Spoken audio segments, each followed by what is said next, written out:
Hello and welcome. This is Super Evolution. We see Ming He at the control panel for the ride that the group was on. As they finally get on the ground, one asks Ming He if he had a violet soul rank power all along.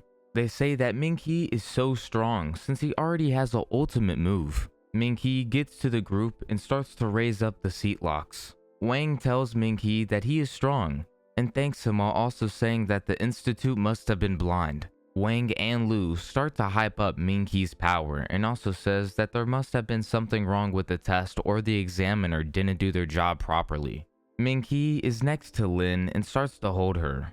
Lin calls out Ming He's name and asks him if she's going to die. Ming He confirms to Lin that she won't die while also saying that the officials will be there soon. Lin tells Ming He that he is strong and none of them knew, while Shui agrees with her. Wang noticed that the officials are there and so they start to wave them over.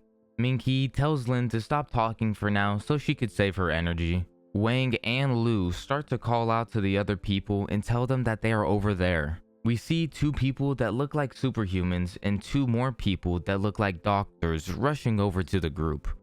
The lady is called Commander Luo Lin, and she told the other superhuman to go eliminate the threat.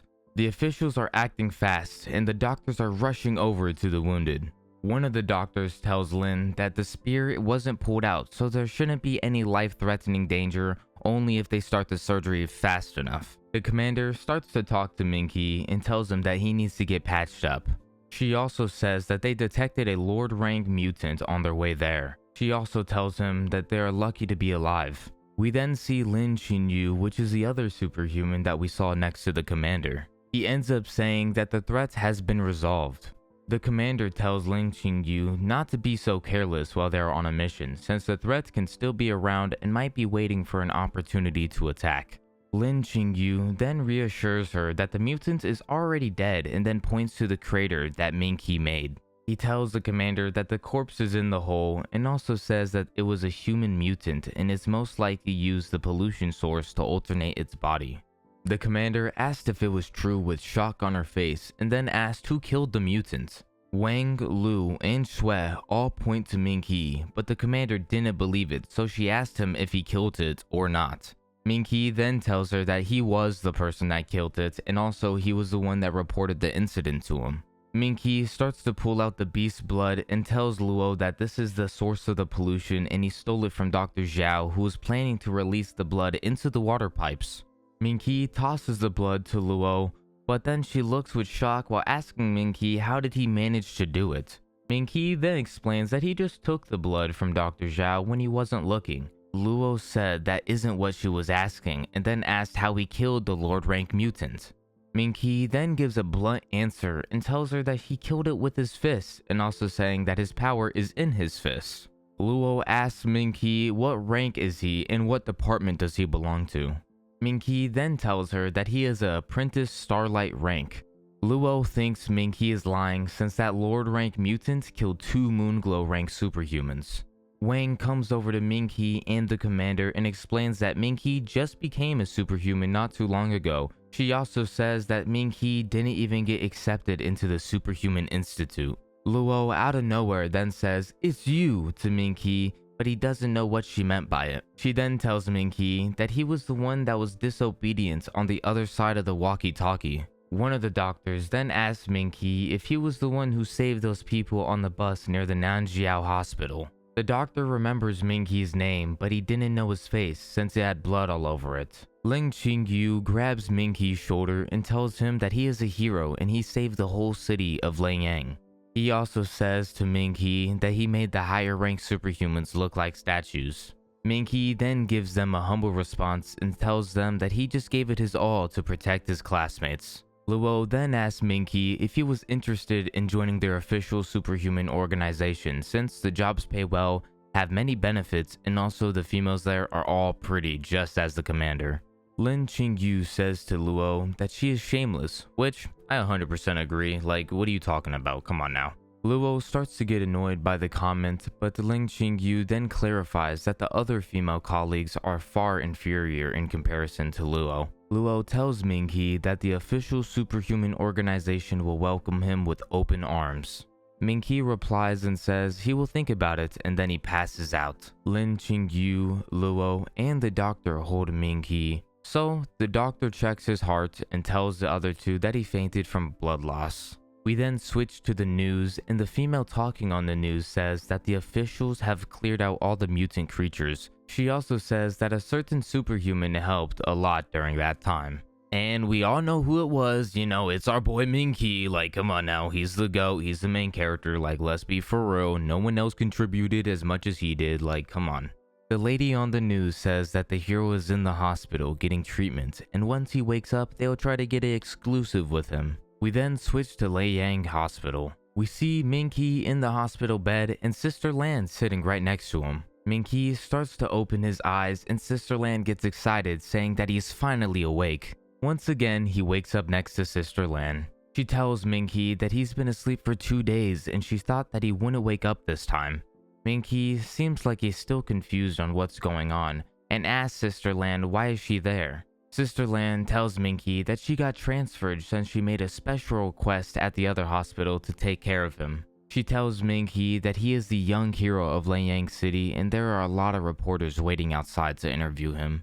Ming He draws his attention to Lin and asks Sister Lan what happened to her. Sister Lan tells Ming He that Lin is in the intensive care unit, but one of the doctors said that she isn't in any life-threatening danger anymore as long as she stays in the hospital, so then she will slowly recover and should be fine.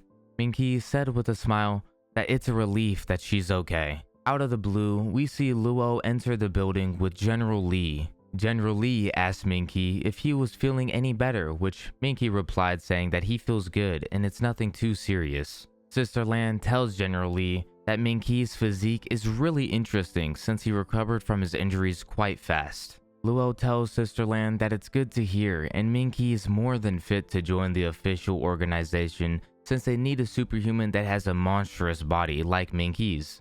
General Li gets serious and tells Ming He that he prevented a disaster from spreading throughout the city and thanks him on his behalf of Lei Yang's official superhuman organization. Ming He tells the general that he just did what he had to do. General Li looks up at Ming He, but then Luo asks Sister Lan to have the day off and they should go get something to eat. Sister Lan then agrees with the idea and says that they haven't hung out in a while. Sister Lan tells Luo what she wants as they start to walk away. They both left the room and then the general takes a seat, but Ming He catches on quick and asks why the general wanted to speak with him alone about. General Li asks Ming He how does he know if it's important, which Ming He replies with what just happened with Sister Lan and Luo. General Li tells Ming He that he is very perceptive. General Li heard about the fight Ming He had with Dr. Zhao and knows that Ming He would have lost in terms of strength, but despite Dr. Zhao being stronger than Ming He somehow managed to defeat him. General Li talks about how you would think superhumans are naturally stronger, but that isn't really true since they might not know how to use their power. He tells Ming He that he is actually good. Ming He starts to be humble and tells the general about his luck ability and says that is the only reason that he survived, but General Li tells Ming He not to be so humble since luck could only get you so far. Ming He tells General Li that he is too kind. General Li then asked about what Dr. Zhao said, so Ming He tells him about all the rumbo jumbo that he was spitting. General Li then tells Ming He that most of what Dr. Zhao said could be true. Ming He looks up with confusion towards the general. General Li tells Ming He that their research tells them that the calamity demons originated from meteors, and since every meteor has a creature inside them, they all pose a threat to humanity. He then talks about how each creature has natural instincts and the main one was to survive in this world, but the first instinct that the meteor calamity demons had was to kill. Ming He knew what General Li was talking about, but he asked if Dr. Zhao was right about humanity being a cancer to the universe. General Li tells Ming He about how humans' first instinct is to survive, and our second is to explore since we are curious. General Li isn't able to answer Ming He's question about being a cancer to the universe since humanity hasn't explored too much of the universe. Ming He is being positive and thinks about the facts, which is the universe put them there for a reason and also gave them superpowers for a reason, so superhumans have power to fight the calamities. General Lee thinks Ming He made a good point since the birth of superhumans is evidence that their theory is refuted. General Lee thinks that they might just be newborns of the universe and the calamities that are invading are the germs of the universe. General Lee is positive about the situation and tells Ming He that they will never be overwhelmed by the calamity creatures, since the superhumans will be the shield of the voyage of exploration, which in terms will keep the flames of civilization burning bright. Ming He tells the general that he is now a superhuman, but isn't at the power to protect all of humanity, but he will try to protect the people that is close to him. General Lee asks Ming He if he can confirm some stuff for him in hopes that he doesn't withhold any information. General Lee tells Ming He about the meteor that was called the Goddess. He also says that the meteor entered the Earth's atmosphere but suddenly changed course and exploded above the Earth. Apparently, it was the meteor that ended up hitting Ming He, since he was in the area, and since he was hit, he ended up becoming unconscious for a whole year. Ming He asks General Lee if that's what happened. General Lee gets serious and asks Ming He what he's seen. Ming He tells General Lee that all he saw was the light of something, and soon after that, he lost consciousness. General Lee asks Ming He if that's all he saw, or maybe he saw something running out of the meteor. Ming He reassures General Lee that he really didn't see anything, and then asks if there was a dangerous calamity demon inside of that meteor.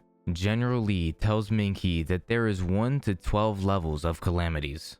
He said that a grade 1 is just like a normal natural disaster like a tornado. He then said that a demon in Nanjiao was classified as a grade 3 calamity. Dr. Zhao wanted to put the blood into the water supply, which would have been a grade 6 calamity, but luckily Ming He stopped him just in time. Ming He was confused about the grade 3 calamity since it was the mutants. General Lee tells Ming He that they are trying to monitor the goddess, but then tells Ming He that the goddess is a level 9 calamity. Ming He was shocked to hear that the goddess is a level 9 calamity. General Lee tells Ming He that the goddess' destructive capabilities could threaten the entire country. Ming He thinks that it's terrifying, but General Lee says that the meteor isn't the scary part, but what comes out of them is. He tells Ming He about a level 8 calamity that was in South China, and it was an emperor-class beast. He then tells Ming He that the blood that Dr. Zhao had was from that level 8 beast. General Lee talks about a black market merchant selling that beast's blood. Ming He thinks that the blood has already caused a lot of trouble. General Lee said that the goddess is just as terrifying and it might even threaten humanity. General Lee says that they have been searching for the meteorite that had the goddess in it, but they haven't had any success. He said that Ming He was the closest witness and also experienced the shockwaves of the meteor, so they would like to get some clues from him. Ming He says again that he didn't know anything, so he couldn't give them any clues, which then he apologizes for. General Lee tells Ming He that it's okay, and they just wanted to confirm, and the fragments of the meteor could have been in different places. Ming He then asks the general about the second thing. General Lee then tells Ming He that Commander Luo is recommending him to join their organization. He then says that Ming He's luck ability has brought him good luck, since he woke up from his coma with a Violet Soul rank superpower. General Lee asks if Ming He wanted to join them. Ming He tells the general that he will have to talk to his sister about it. General Lee then says that the doors will always be open for Ming He. General Lee was about to leave, but Ming He stopped him, which the general thought Ming He had clues, but Ming He asked about the reward. General Lee then laughs and tells Ming He that he will get his full reward and not a single penny will be missing. Ming He then thanks General Lee. Ming He thinks that it's time to meditate. So he closes his eyes and then we see him in an area with stairs and a statue of a female. He says to the statue that she heard the general's words. The statue starts to crack and looks at Ming He. It then explodes and a bright light and gust of wind comes out. We then see a female and Ming He asked if it was a level 9 calamity. We see the female and she is called the goddess that General Lee was talking about. She asked Ming He if he was looking down on her since she's at least a grade 11 calamity. He asked her if she really came to Earth to destroy humanity. She says that it was true what General Lee said. She also says that humanity has been greedy for too long and the universe is starting to feel distressed. Ming He says that is another reason not to let her go. He takes a seat while the goddess tells him that she granted him strength and also permitted him to train in this meditation dimension. The goddess then takes the credit for Ming He defeating Dr. Zhao. Ming He tells the goddess that if he dies, she dies too. She then says that if it wasn't for the incident that happened a year ago, she would never have needed Ming He's body. She then calls him a weak host and isn't worth being with the goddess. Ming He tells the goddess that General Lee said that Calamity's first instinct was to kill, but hers first instinct was to survive. Even though he was a weak host, she still chose to share a body with him in order to live. The goddess then gets offended since Ming He compared her with the other Calamity beings, and tells him that she is a supreme being. I mean, I would hope, since her name is called the goddess, it just makes sense that she's a higher power, supreme being, She tells Ming He that a suitable host is hard to find, and it's not even in a several hundred million, and it takes a long time for the body to adjust to the merge. It even took Ming He a whole year to adjust to the merge, which now explains everything. He says that giving him superpowers is just compensation for putting him in a coma for a whole year. The goddess says that they will live in peace from now on. Ming He tells her that she's kind of like a human since her first instinct was to live. She then agrees but questions on what point is he trying to make. He tells her that she is just also trying to follow the will of the universe. Ming He said that he will take her around the world and maybe that might change her mind about wanting to kill humanity, even though there is a bad side and a good side of the world.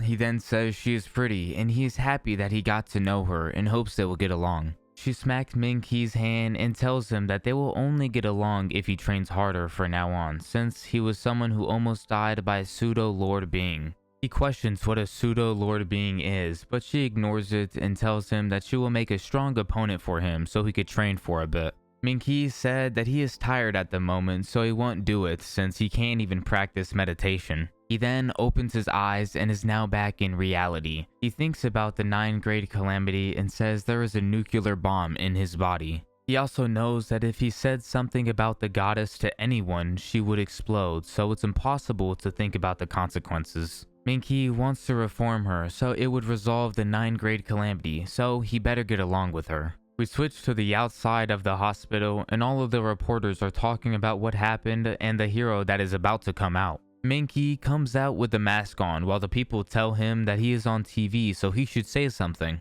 He then gets crowded by all the people and they ask him to say something. He closes his eyes and then gets ready to say something. He then starts off with saying that he's trying his best to protect the people that is close to him. Ming He gives credit to the officials since they were the ones to eliminate the mutant creatures, and also gives credit to all the people who stepped in to help the city of Liang. We switch to the view of Lin in the hospital bed, and then we go to Shui, Lu, and Wang, and they say that what Ming He said was well said. We then see the brown-haired guy that was one of the survivors of Dr. Zhao's attack. He starts to cry and tells the gravestones that they are the real heroes of the city. We switch to the park and we see Ming He taking off his mask. He thinks that in his current state, he shouldn't go out in public since he might get thrown into a lab and get dissected. Ming He thinks about the money he got and says he is rich so now he could go let his sister relax for a bit. He ended up asking Sister Lan to not tell his sister that he was in the hospital since she would have been worried sick. Ming He goes over to his sister while she is working and she asks him what is he doing there.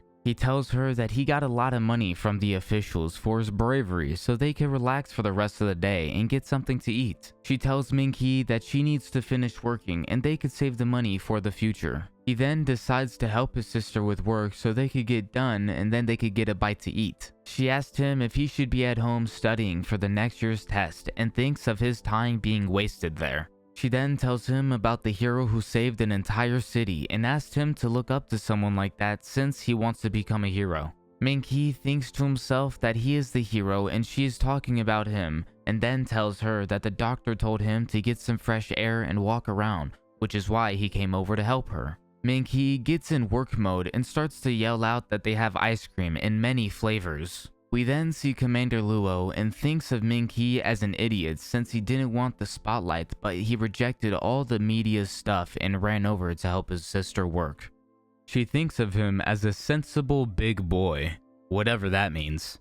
Ming He then gets a call from the commander and she wanted to talk to him about joining the official superhuman organization and asked him if he thought about it. Ming He said that he did think about it and then says that his sister has been working hard for many years so he could study, since she always wanted him to enter the Superhuman Institute. He plans on studying some more so he could join the Superhuman Institute's special recruitment program. The commander says that Ming He is still young, so he doesn't need a stressful job like protecting the city at the moment. He said that after he graduates, he will apply to join their organization. She tells him about the special program he wants to join and says it has a special department which is called the Dragon Tooth. The agents of Dragon Tooth are independent, so they don't have to have fixed hours of protecting the city. The agents are also free to join other organizations. She tells him that only in dangerous situations they are called, and they also get authority like the officers. She says that they also get paid each year, which in Ming He's case, he needs the money for the Superhuman Institute. She tells him that he will get freedom as long as he assists them twice a year and also get his stipend. Ming He said that they could contact him whenever they like, since serving one's country is a superhuman's duty. Commander Luo thinks Ming He is quite a talker and then makes him a Dragon Tooth agent. They are both looking forward to working together from here on out. Ming He hangs up the phone and then his sister comes over. She said that she has finished selling everything and asked who is he talking to. He tells her that it was an official organization. He then mentions to her that they gave him a part-time job and the pay is quite high. He tells her that she doesn't need to work herself so hard anymore and they could even get a new house. She asked him if he was for real and Ming He replied with a yeah. She said that they should get food to celebrate. So they go out to eat, they go to get clothes, and they even look at a new house they are renting. Ming He said that he is happy and soon they will be able to buy that house. Ming He's sister says that life is already good and Ming He told her that it's only gonna get better. She tells him that since he is a superhuman now, he should go and meet that hero who stopped the pollution problem on behalf of her. He questions her and she gets mad about it and asks what does he mean since thanking others is important, and even heard that he fought with a mutant monster that was stronger than him just to protect the city. She says that the hero could have ran away, but he chose to stay there in the end, even though his whole body was covered in wounds which could have caused him to die. She thinks about everything that happened and then also thinks about superhumans because they made things so peaceful. She asked him if he gets an opportunity, he should thank the hero, and Ming He agrees and says that he will keep that in mind. We see Ming He getting out of the shower and thinks about how his sister thanked him even though she really didn't know it was him. He says that he will risk it all to protect his sister since people like her are worth it.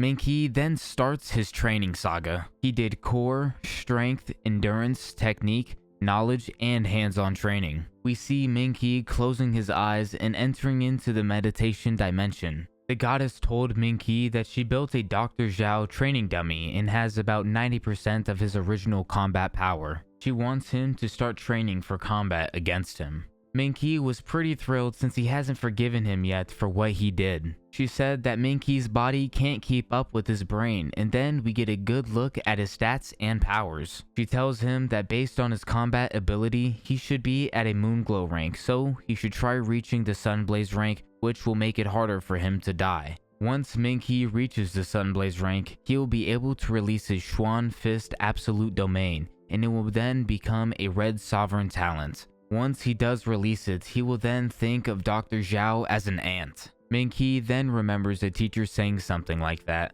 A blue spirit talent gives the superhuman a white dust physique and a spirit art power. There is pyrokinesis, which Ming He's is the explosive fist.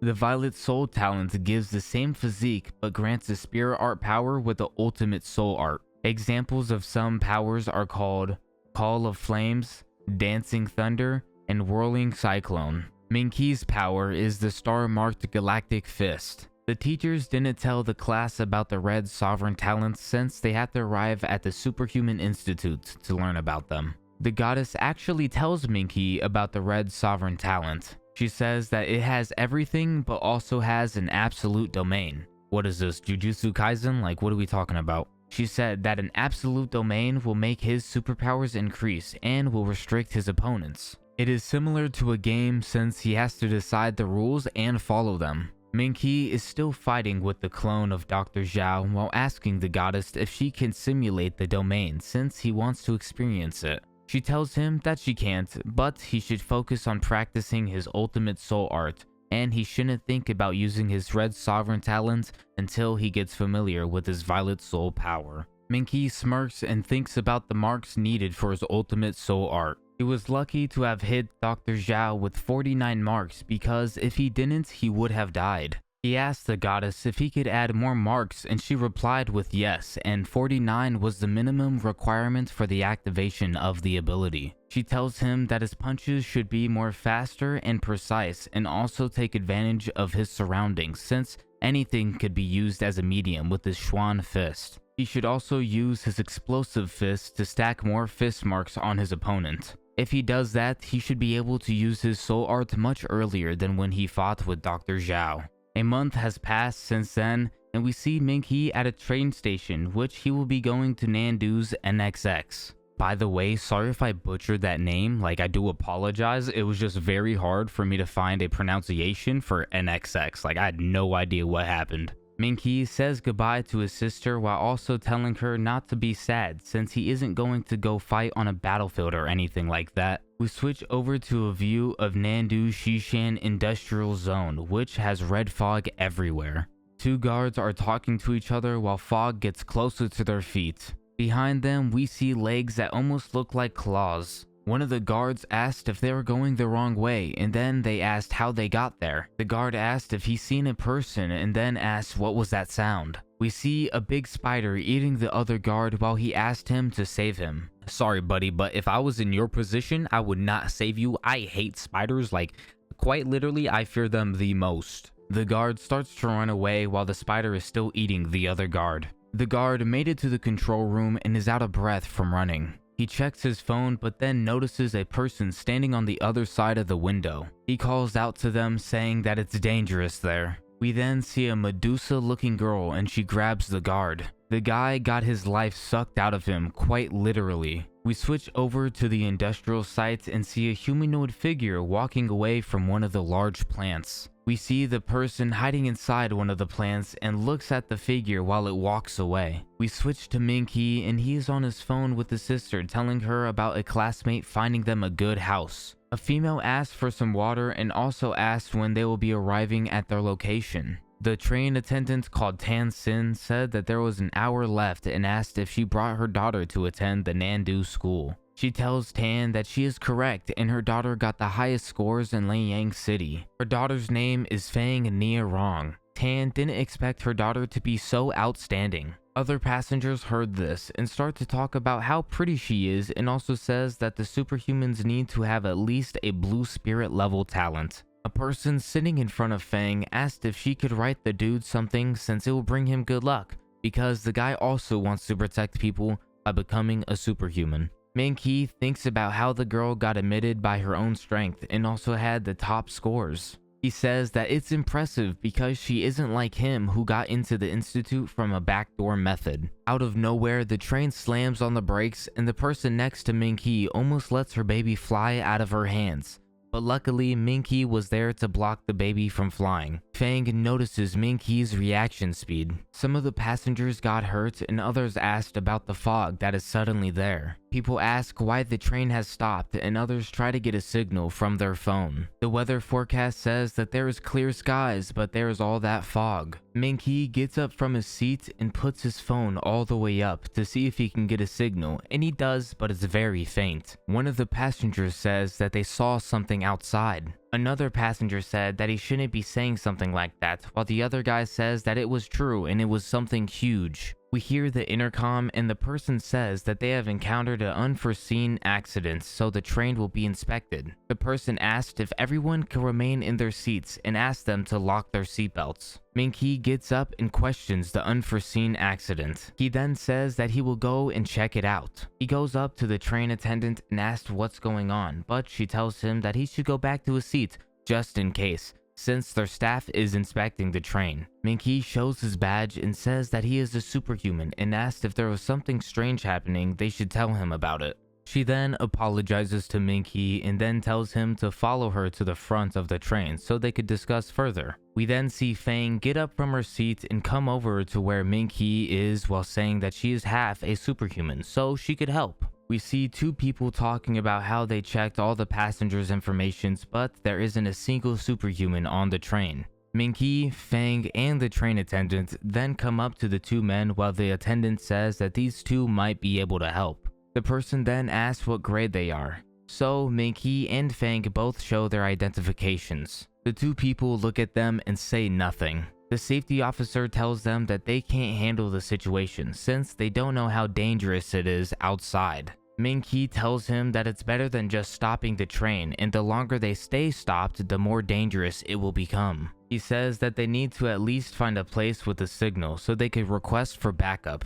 The other guy says that Ming He's words are right, so they should let Chi Ming, which is the officer, to follow them. Ming He tells Fang to stay there, but then she gets upset and asks why, since Ming He is just a trainee, and if he can go, she can go as well. Ming He then allows it and tells them both to stay close to him. He tells the attendant to lock the door and not to open it no matter what. He says that they could only open the door when they are there. So the attendant closes the door and we see the trio walk off. Chi Ming asked Ming He why does he have to do all of that, and then asked him how old is he. He also tells him that the train attendants are professionally trained, and so why does he have to tell them what to do? Ming He tells him that he is just being careful, and then asks Chi Ming if the fog will make the train stop working. He said no, since the train runs on tracks, and as long as there is no problems with the train, it will keep going. Ming He asked if the train detected something on the tracks, and maybe that's the reason why it automatically stopped. Chi Ming says that it shouldn't be a big deal since it's most likely an animal. Well, little did they know. He says that they set up fences to keep out animals, but some will get through here and there. Ming He and Fang hope Chi Ming is right. We switch back to the train, and Tan thinks to herself that she hopes everything is going well outside. She then sees a girl outside and questions it. She then asks the girl why is she outside alone and then says to come inside. She grabs the handle and then thinks about what Ming He said, so she let go of the handle. Out of nowhere, a guy comes around and asks why is there a girl outside and tells Tan to let her in fast. Tan can't see clearly, but the guy keeps nagging on to let the girl in since she might be a little girl and must be scared. She tells him not to open the door since the superhumans told her not to open it unless it's them. She says that when the train stopped, all the doors were locked, so it's not possible for someone to get off the train. The man starts getting angry and asks her how can she be so cold since the person outside is asking for help. By the way, the person never asked for help or even said anything, so she could have just said that. Tan stands her ground and tells the guy to wait for the superhumans to come back. He then tells her that she is selfish and he will open the doors since she won't. She tells him not to do it while grabbing his shoulder, but the guy snaps at her and throws her on the floor. Apparently, she asked for it, and then the guy thinks that he is in the right by helping someone. So the idiot guy opens up the door and asks the girl to come inside since that's the type of person he is. He puts his hand out just to realize that it was a monster and looks like he will piss himself just from that. The Medusa type monster wraps her tentacles around the guy and he gets taken away. Okay, but could we be honest here? He really did deserve to get taken away. The first off, putting his hands on a woman, like what's wrong with you? She gets up and then thinks about all the passengers, so she turns around and goes to close the door. The tentacles grab onto her and she looks while getting pulled out, but she closes the door before getting taken away. Her eyes start to water while she probably thinks about why the old dude did what he did. We switch to some passengers on the train and they ask how long is it going to take since they're on a tight schedule. Another attendant tells them to wait since they're still inspecting the train. She asks where Tan went and thinks of her being sloppy while working. She sees that the door isn't even locked and then locks it. The tentacles outside goes for the handle, but since it's locked now, it starts to retreat. We switch over to Ming He and he sees massive tracks of an organism. He thinks it's a calamity beast while inspecting the tracks. Some of the rocks fall onto the track, but he manages to get a signal up there. Ming He gets a phone call from Commander Luo. She says that he finally picked up. He tells her that something happened on his end, so she checked his location. He tells her that he was on the train, but it stopped since there was fog everywhere, and also the train crew didn't get in contact with anyone because there was no signal. She asked if the train could still run, which he replied with a yes since there isn't anything wrong with the train, but the only things that are blocking the way, so they're gonna have to go on and move the stuff. He tells her that it's too foggy and no signal, which is making the train crew hesitant to start up the train. She tells him that it's good and to listen up. So she tells him to tell the train crew to start up the train immediately once they clear all the stuff that is blocking the tracks, since they should leave as soon as possible. Ming He asked if there was anything he could do, which she replied with, if he leaves now it won't be too late, but if he stays it'll be more troublesome. He starts to ask about the fog, but she tells him not to ask so many questions, since it'll be hard for him to handle.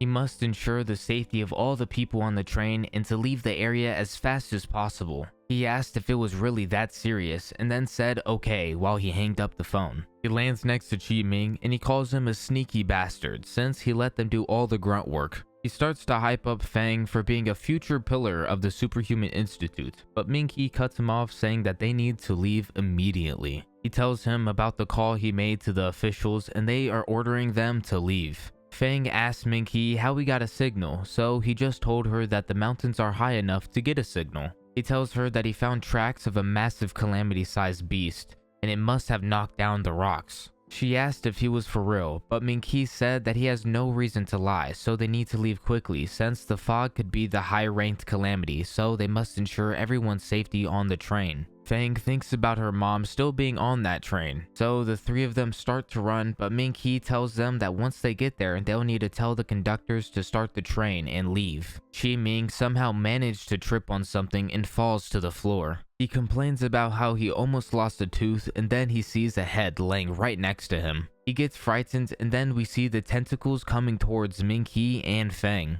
Ming He catches on and then grabs Fang's arm and moves her out the way. We see the Medusa type monster and she starts smiling. Chi Ming starts holding on to the body he found on the ground and calls the monster a monster. Ming He tells Chi Ming to find a place to hide, so he nods in agreement. Fang tells Ming He that she will help him out, but the monster isn't waiting around, so she gets into a charged stance and then throws out her hair tentacles. Ming He dodges, but Fang gets hit. He noticed that she got smacked up by just one hit, so he tells her just to go hide since she's a side character. Fang tells him that he's just a rank above her, so he can't be that strong. Listen, Fang, I don't know what you've been smoking, but have you seen this dude? Like, he is the main character after all. Like, what are you gonna do? You're just a side piece. Like, come on, let's get with the program. Ming He asks the monster why it binded his body, but she launches him towards her. He thinks that it's perfect since it has pretty good speed, so he throws a rapid flying punch and smacks the monster in the face. Fang can't believe how strong Ming He's punch was and thinks of it as something stronger than a starlight rank. The monster gets all mad and gets a power-up, so now her hair is all black and her face looks more ugly. The monster starts to launch another attack at Ming He, but he starts to throw a bunch of punches of his own at the tentacles. Fang looks with shock and surprise since she can't see any of the punches coming from Ming He. He gets close to the monster and then throws a punch at her stomach. He then sees something and finds out that a person was inside and questions it. We see that it is the train attendant and Ming He is shocked. So he rips her out of the stomach, but he feels like he is starting to drown. He asked if she was still alive, but Fang told Ming He that the monster is running away. He told her not to worry about it since they need to save Tan, and he tells her that she is still breathing. Fang looks with disgust and thinks that Tan is really dirty. Ming He starts to do mouth-to-mouth and pumping her chest. We see Chi Ming running while asking where the monster went and also said someone died. We see Tan cough up some type of liquid while someone opens up the door to the train telling them to get on. We see the other attendant calling out Tan's name and asking what happened to her. Tan starts to talk and says that she didn't let the monster in, but Ming He cuts her off and tells her they could talk later. Everyone is on the train, so they start to close the door. Someone calls out to start the train, and so they take off and pass a part of the fog. Afterwards, in Xiaoshi, we see a shadow and get some dialogue about how a month ago the officials detected a presence of a calamity meteor. It was in the forest around Nanda's western suburbs. By the way, guys, I'm really sorry if I'm butchering any of these names. I really am trying my best. Also, around that time, the astronomy team didn't detect any forms of life from the Calamity meteor. We then see Lin Qingyu talking on the phone with Commander Luo. By the way, it's gonna be hard for me to tell who's talking here, so just a warning, I'm trying my best to see who's actually talking, but yeah. Commander Luo tells him that according to the investigation, the appearance of a large amount of steam is near the crater, but other than that, there are no other abnormalities. Since the Xishan Industrial Park was heavily impacted, the astronomy team is speculating that this calamity is something they've never seen before. The higher-ups ended naming the beast the Mist. Lin understood and says the fog movements varies, but it mostly comes around the mountain range he is on, and the mysterious calamity appeared in the area. He tells her at the same time when the fog disappears, all the calamity beasts that are in the fog will disappear as well. Luo tells him that according to the people who accidentally entered the fog, there is a massive calamity beast in the fog, and it might be an emperor-class beast. She says that the situation he is tracing is quite unusual and just moments before it ended up passing through the train tracks, so it will most likely head in his direction. Lin says that Luo is right since it definitely passed through there, but thinks it's starving since it ate all the livestock in that town. Luo says that it's good they told the people of Xiaoshi to leave in advance. Lin thinks to himself that he found the shell of an insect that molted. She tells him that the people on the train has also safely departed. He asks her if there were any survivors in Xishan Park, which she replies with a no. He says that they will need to investigate what the fog is and what is in it, or else if anyone comes there, they won't be able to survive. She tells him that when someone enters the fog, they will lose their sense of direction and might think they're in a different world. She says what makes their investigation extremely difficult is the calamity beast within the fog, since it could disappear without a trace when the fog disperses. If it weren't for the incident which apparently gave them a breakthrough, they will still know nothing about the fog. Lin questions what was the incident. He then gets a picture on his phone which is a centipede, and Luo tells him that this is the clue provided by the research team. They ended up losing a patterned centipede called Lian Pu around a half a year ago.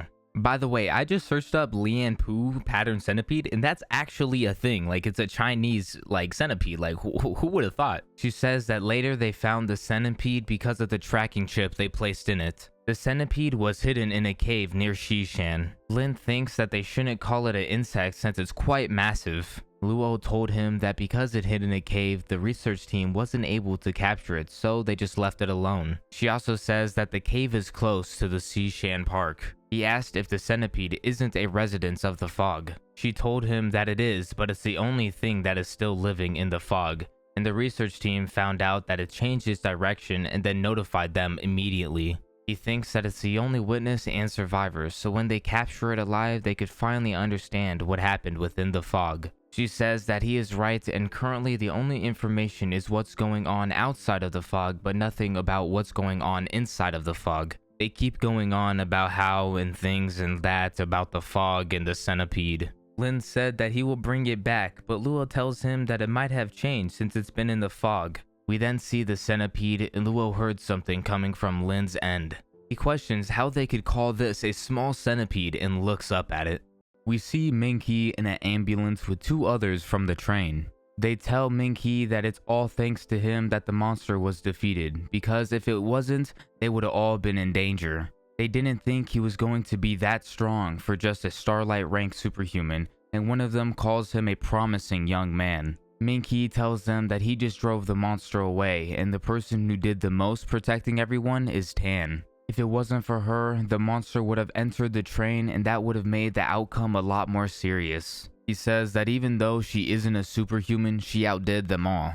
The other people agree and call her their hero. We then see Ming He off the ambulance, and he thinks that he has an enduring bond with the hospital. He then gets a call from an unknown number. He says hello while the other person asked if it was Ming He. He said yes and then asked who were they. The person asked him if he couldn't tell from their voice. Ming He then figures it out and says that it's Luo Qian. She tells him that he is right. He asked how she got his number, and then she tells him that Lin told her and also said that he was coming to Nandu, which was today. She asked him why she couldn't reach him earlier, so Ming He told her that something happened when he was on his way there. She asked if he encountered the mist, which Ming He questions how she knew about it and tells her that they traveled along the boundaries of the mist.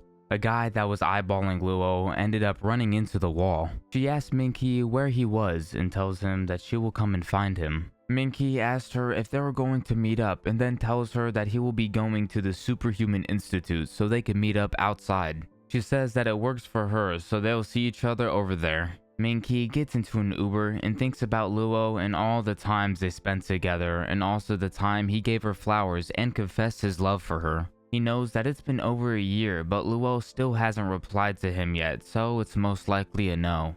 By the way, she actually did respond to him, but Shui at the hospital at the time ended up ripping it up because I think he was jealous, and yeah, that's also why he didn't know. We switched to an area outside and Luo was talking to another girl. The girl was shocked because Luo told her that Ming He woke up and is now at Nandu. She tells the girl that she had a letter that she left for him and he most likely saw it. She agreed that she will date him if he woke up, but the girl thinks that she only left that letter to pity him, and if that was the case, she should have just told him. The girl tells her that lots of boys are lining up to date her, but Ming He is just a normal person and asked how could he compare to an elite person at Nandu. Luo tells her that it's not like that and back then she really did like him, and the girl tells her that back then she was a naive high schooler. Now Luo is a goddess at the school with smarts and looks, so there's no need for her to become his girlfriend because of some promise. I'm gonna be for real, this girl's starting to piss me off. Like, she doesn't even know Ming He, but she's talking all this shit. It's like, what's going on?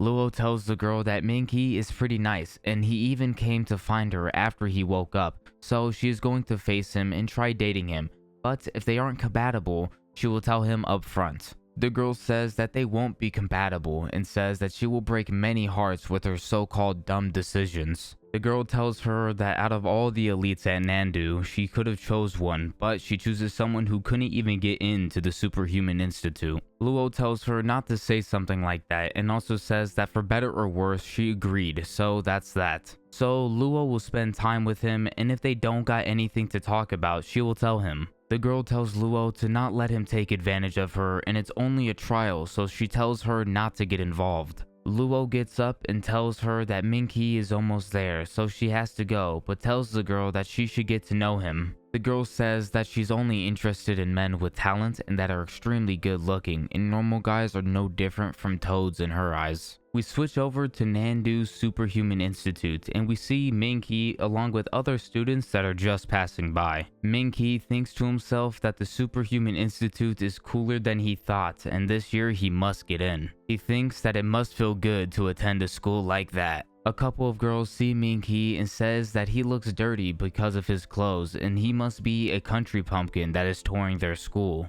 The girls then see Luo Qian and start to hype her up since she looks pretty. They say that it's expected since she's the school goddess and even rejected a person who bought her a lot of flowers as he confessed. They also think that she's playing hard to get and might be trying to get a person called He Bin since he is quite handsome. Luo then calls out to Ming He and the other girls look with shock from what they just saw. Ming He says that it's been a while since they last seen each other and almost didn't recognize her. She says that it's the same for him since he also changed a lot. Ming He asked her if he got more handsome, but she says he got more charismatic. He thinks to himself if all the girls compliment like this now. Luo tells him that they should go grab some coffee and it will be her treat. Ming He agrees and the two girls that were shocked before now think that it might be a coffee date or they're just friends. Ming He thinks to himself if he should bring something up, but then decides not to since it's been over a year. Which I'm just gonna take this in my own interpretation, but he might be thinking about the whole letter and if she actually wants to date him or not, but I don't know. He also thinks to himself that she's just treating him to some coffee so he wouldn't be upset, and apparently he got a friend zone letter. Luo starts to think to herself if people who date hold hands and asks if he should take initiative for it. She then thinks that Ming He might kiss her, but she is nervous since there are so many people around. They both start to blush, but Ming He thinks that even if they aren't dating, they could still be good friends. It's like they return back to high school.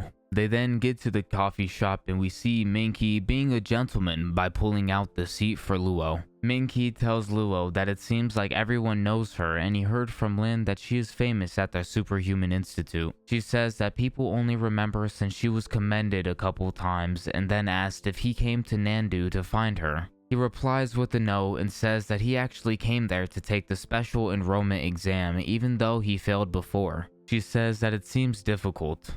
He says that he wants to give it a try, and also he wants to visit the largest city in the south. Luo then asks where Ming He was living at. She thinks to herself that living together might be a little too fast, even though her place is quite large and it's her first time dating someone, so she doesn't know what to do. Ming He tells her that he hasn't found a place, but he is planning on renting a place nearby. He also heard that the special enrollment process is going to be slow and complicated. Ming He then noticed Luo's face getting red, but she said it was nothing. She then said that she could ask around about the special enrollment, and if he does get accepted, they'll be classmates again. She said that would be easier for them to be together. Ming He thinks about what Luo just said, and she might have just meant that it'll be easier for them to study together since they did that a lot when they were in high school. He thinks Luo is pretty and smart and most likely has a lot of other guys, and she must already have a boyfriend by now, so he envies him. Luo asked if Ming He encountered anything along the border of the mist. Ming He tells her about the female Medusa-type monster with the tentacles, and she also was very aggressive and was very good at disguising herself. At a distance, it just looked like a girl with long hair. They talk about the mist some more and how it managed to escape, but then we see someone staring at Ming He and Luo through the glass.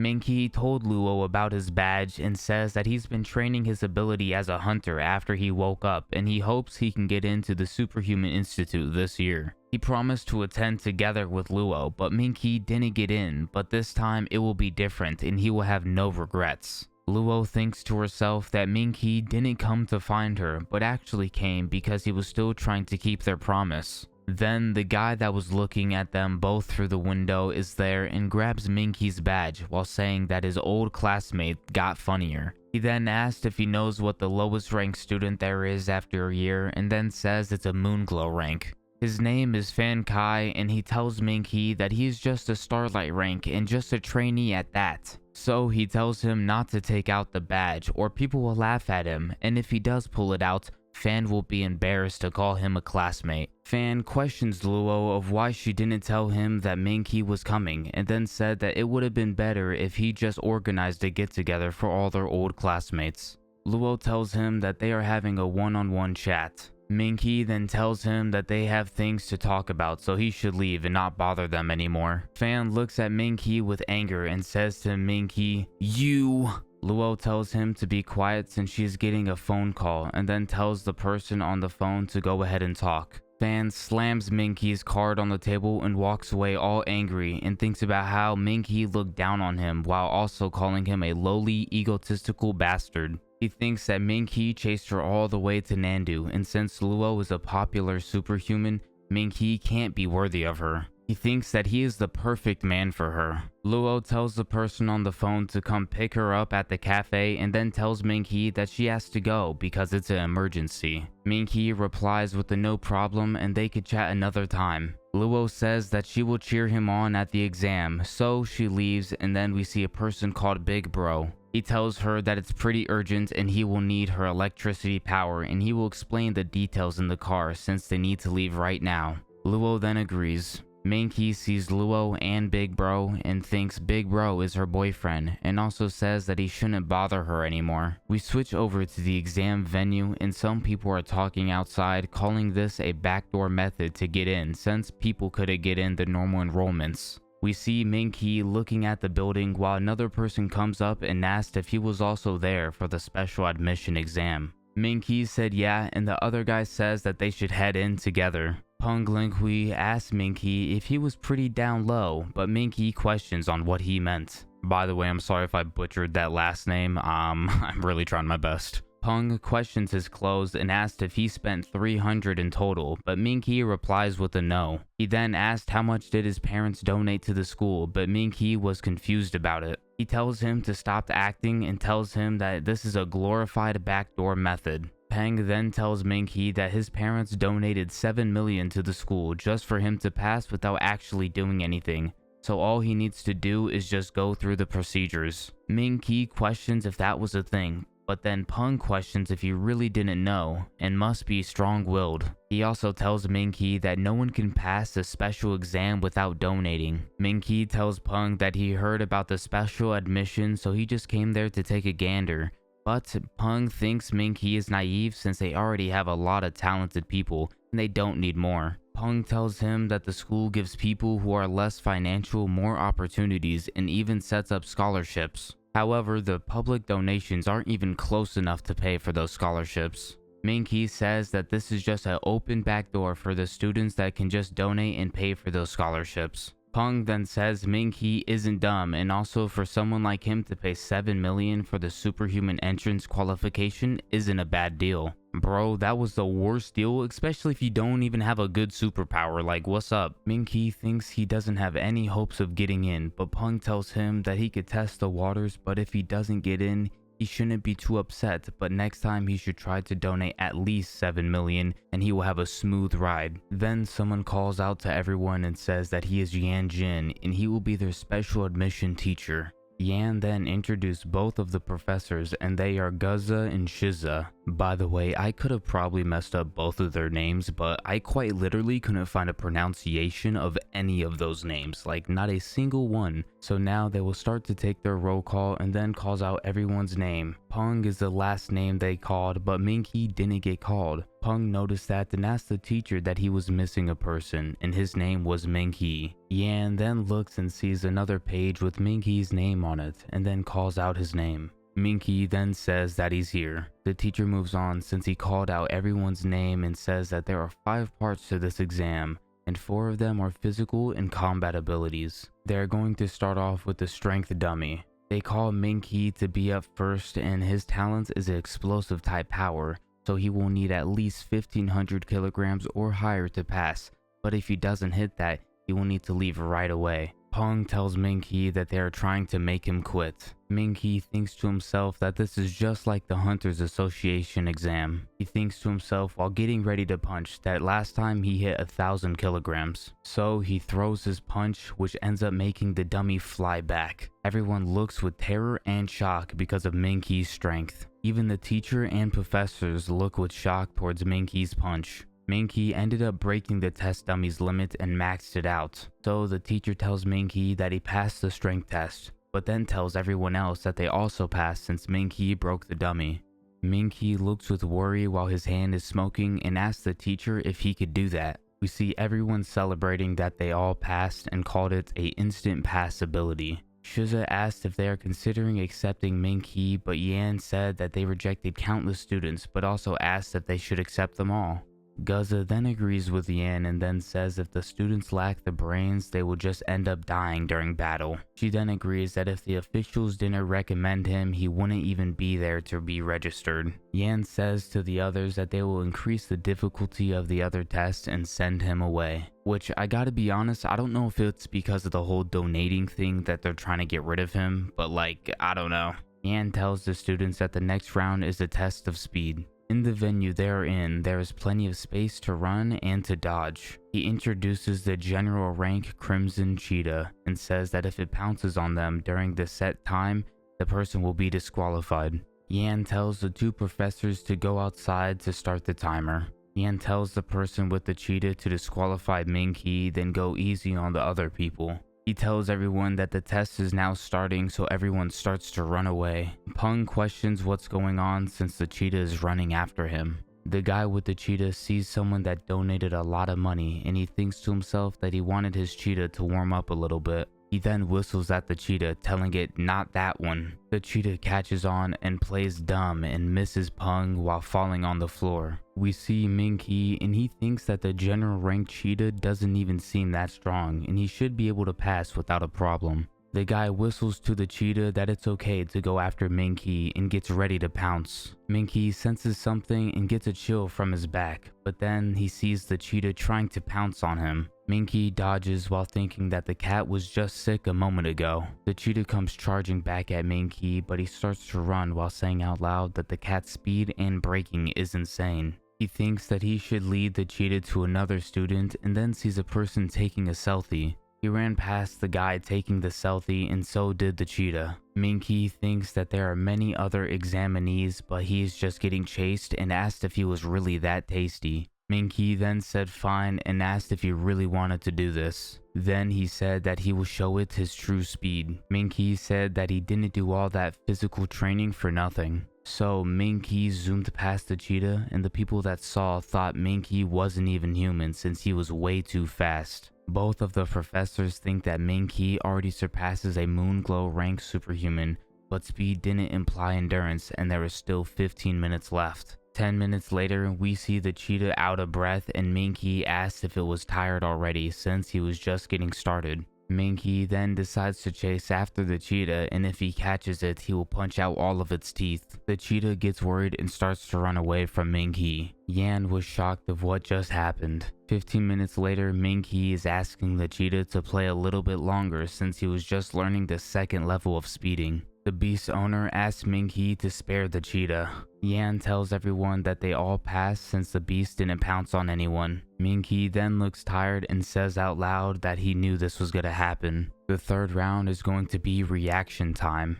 We see Ji telling the others that Ming He is better than most of the students they currently have, and they should consider accepting him. She tells them that they should be able to have a few spots for talent and not just for people who donated money. Yan then says that excelling in the basic rounds doesn't really mean much. She agrees with Yan and says that special admissions need to be extremely strict. I like how they say it needs to be strict but are letting people pass by just donating money, so it's not really making it strict for them, it's making it strict for the people that didn't donate money.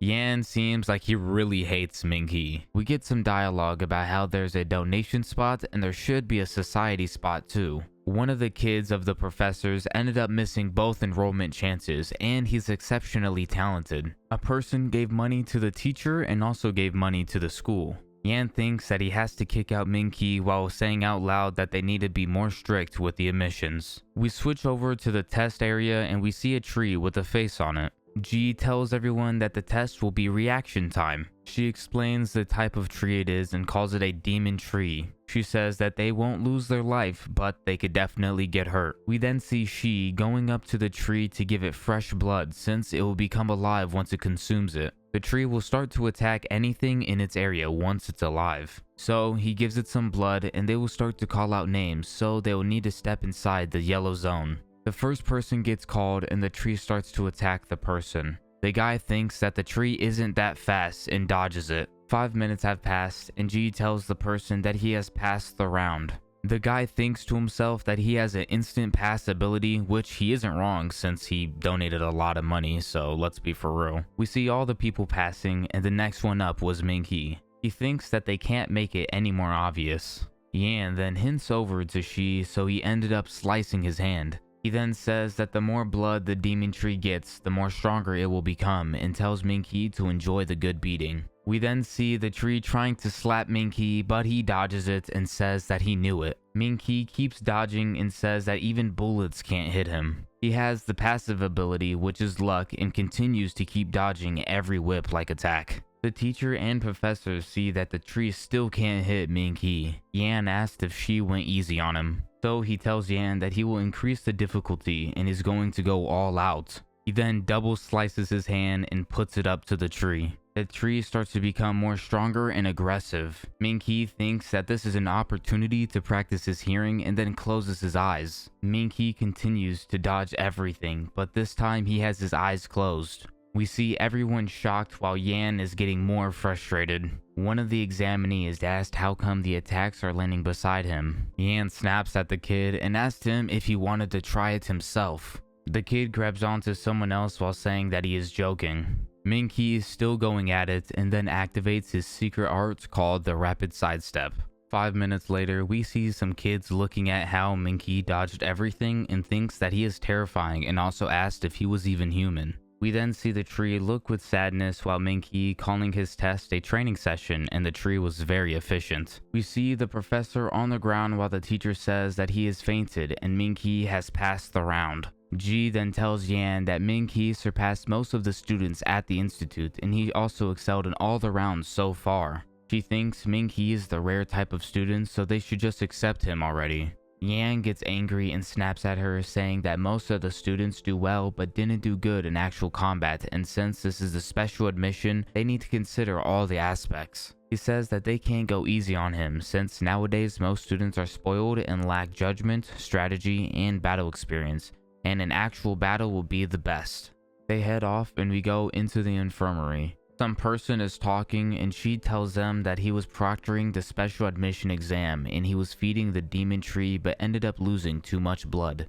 The person talking to she tells him to listen to his brother's advice, and if he wants to live through this, he will need some green above his head. She asks the person not to bring it up again. The person says fine and not to do something stupid like that again. She said that he didn't and then just stops talking. We see the teachers, professors, and examinees walking into a room with a Tesla type machine. Yan tells everyone that the last test will be easy since it's only testing their superpower talent. He says that according to the information he has on Ming He, he has a white dust talent. Ming He questions the teacher on the order of the test and asks if the other tests are pointless if they don't pass this one. Yan tells Ming He that rules are rules, and Ming He gets smart and says that he forgot that Yan is the rules. Yan then gets mad at Ming He, but then he asks if he was first again this time. He tells Ming He that he will be the last one, and then he says that it doesn't really matter who actually goes first. He asks Ji to record the results, which she then agrees. Young then said that he will go first. He puts his hand on the orb and he ends up getting a violet soul tear. Ming He then congratulated Young, but also didn't expect him to get a violet soul tear talent. We then see many other people getting a violet soul tear talent. Ming He questions if they all have violet soul tear talents. Yan then talks to Ming He and he says that he looked through his information and found out that he took the Nandu Institute exam. His scores was great, but in the talent test he got a white dust tier talent. He says that his powers was hidden, so it had no combat value. He asks what the teacher's trying to say. He replies to Ming He and says that the stuff he learned is all high school level and he is missing something important that he hasn't learned yet. He says that he will learn it first thing in his class. He tells Ming He that superpowers are changeable and there is a material called a life bead which can be attained through a special calamity beast. The life bead can be used to change the user's current power and change it into a new one. He says that all the tiers could be changed later in time, and also as long as you have the money, you could make your superpower tier more higher. He asks Ming He if he understands why all the applicants have violet soul tier talents. Ming He is in shock because he didn't know superpowers was changeable. I mean shit, let's be honest, we know that now, but like he had a goddess in his body, so we kinda knew something like that was maybe possible? I don't know. Yan calls Ming He an excellent student and surpasses the first 3 tests, but asks him if he could surpass his current test. He tells Ming He that the minimum standard for passing this test is a violet soul rank. He then compliments Ming He, calling him strong, fast, and even has quick reflexes. Yan asked if Ming He knew how much power an ultimate soul art brings to a superhuman. He asked if he could take on a superhuman that has an ultimate soul art. Ming He tells Yan that he knows that an ultimate soul art can create destructive power and surpass the limit of the body. It can even go as far as threatening people who are far more powerful than himself. Yan tells Ming He that he has perfect basics, but it is useless against an examinee that has an ultimate soul art. Ming He tells him thanks and also says that if a person's basics are strong enough, then the ultimate soul art will become even more destructive. Ming He then places his hand on the orb while getting memories of the last time he did this test. Yan thinks Ming He is planning to embarrass himself. She says that Ming He was showing his hidden power but now is showing them his visible power. She comes back and says that it's only a blue spirit power. Ji thought he was resting in the infirmary. We then see the orb change to a purple color and the teacher and both professors look with shock. Yan says that it's impossible since Ming He's information said that it was only a white dust rank. Young tells Yan that he was the one to tell Ming He that superpowers are changeable. Young tells Ming He that he is awesome while giving him a thumbs up.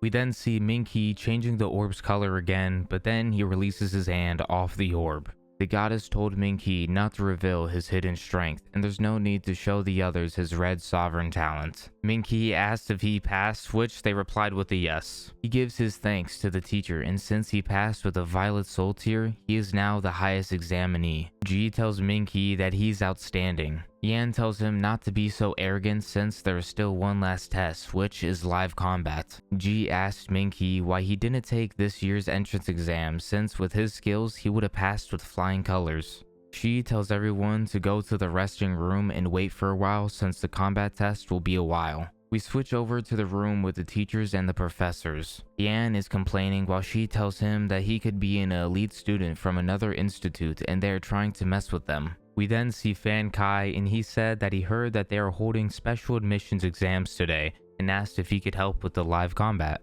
Ji says that she remembers Fan since he was the 3rd place in Liang City and also tells Fan that it wouldn't be fair if he participated in the combat. She says that since it's the special admission, they will have to be more stricter. Also, Fan is ranked among the top 10 students in live combat out of all the 2nd years. Yan then grins and gets up with excitement and tells them that it's been decided. We switch over to the combat arena and we see Ming He sitting next to Young. Young says that a lot of people came to see the combat exam.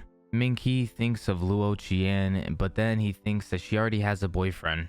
Ji says that the combat selection is open to all students so they could come and watch the fights. Yan says that the matches will be open and fair so that no one could say that he is misusing his authority. She then says the order that people will be fighting in. Ming He is against Fan Kai, which we already expected since Fan Kai came in there asking, "Yo, can I join?" A couple of girls in the stands start to talk about Fan being in the top 10 in their grade. Fan enters the arena while some of the people start to cheer him on. Fan greets Ming He, but Ming He calls it a coincidence, but Fan starts to laugh. Fan says that he didn't have a choice in the matter and he won't go easy on him even though they were high school classmates. Ming He says that he wasn't going to ask him to go easy on him anyway. He thinks to himself that it's been a long time since he has seen Fan's ugly face. Fan thinks to himself that Ming He is unworthy of Luo Qian and all he did was fly around her at Liang. The fight starts and we see Fan activating his power. He says to Ming He that he didn't know that he could control wind.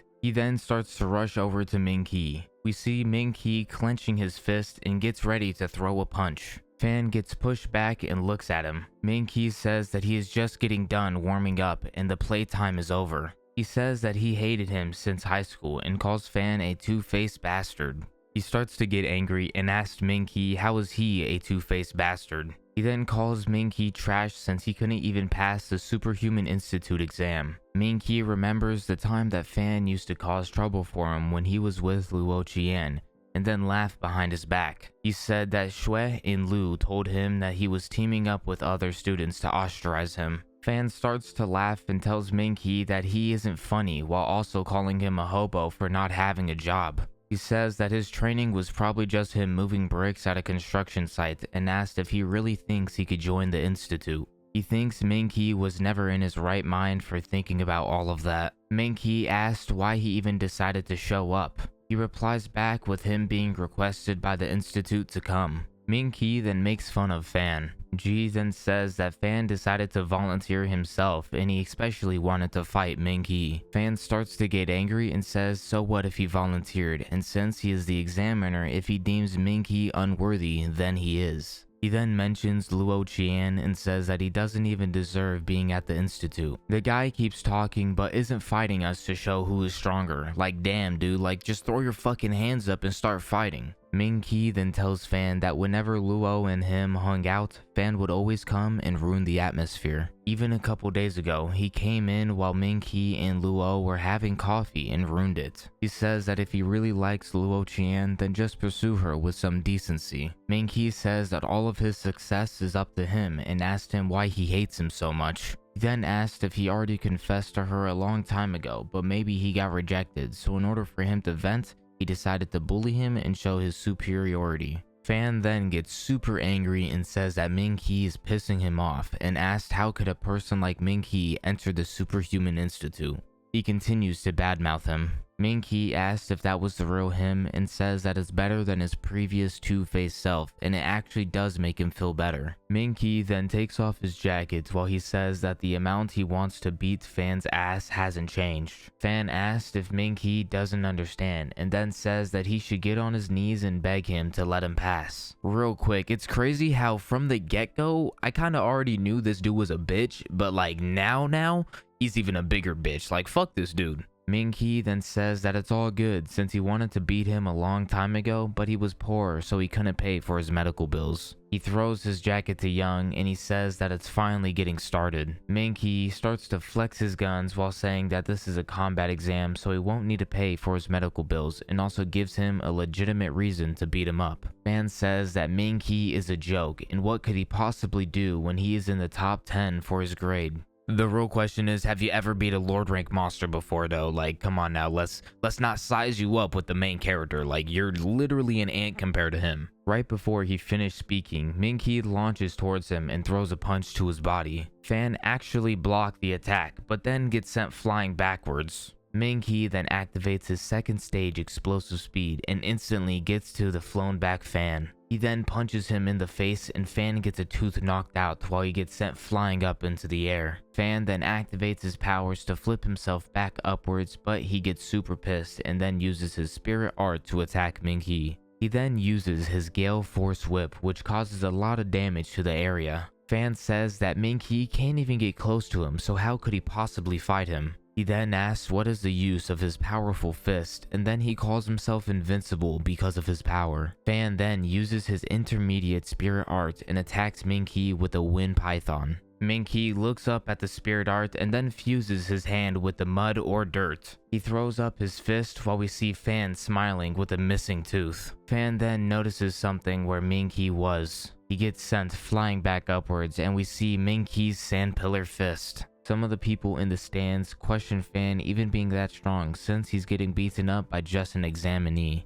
Another person says that Ming He is strong and expects nothing less from a person who is dating Luo Qian. We see Fan standing while he looks all smacked up, telling Ming He that he forgot to tell him about his passive ability. He says that his passive is him getting stronger the more angrier he gets. He is kind of like Natsu from Fairy Tail. If anybody watched that anime, he always gets like angrier like the more something happens and then gets way stronger somehow. Fan tells Ming He that he officially made him enter his most strongest state. He then uses his soul art called the Rampant Tornado. A person in the stands see how only Violet Soul ranks could use soul arts, and another person calls the power frightening even though they are in the stands. G starts to get worried and tells Yan that this is just an admission exam, so how could they let a student use the ultimate soul art, and then questions on if it's prohibited or not. We switch back to Fan while he asks Ming He what use does his brute force have. He tells Ming He that it's over for him and he wants him to experience despair. Ming He looks at his soul art and thinks to himself that this is another person's soul art, but then he smiles and says that compared to him, it's kinda lacking.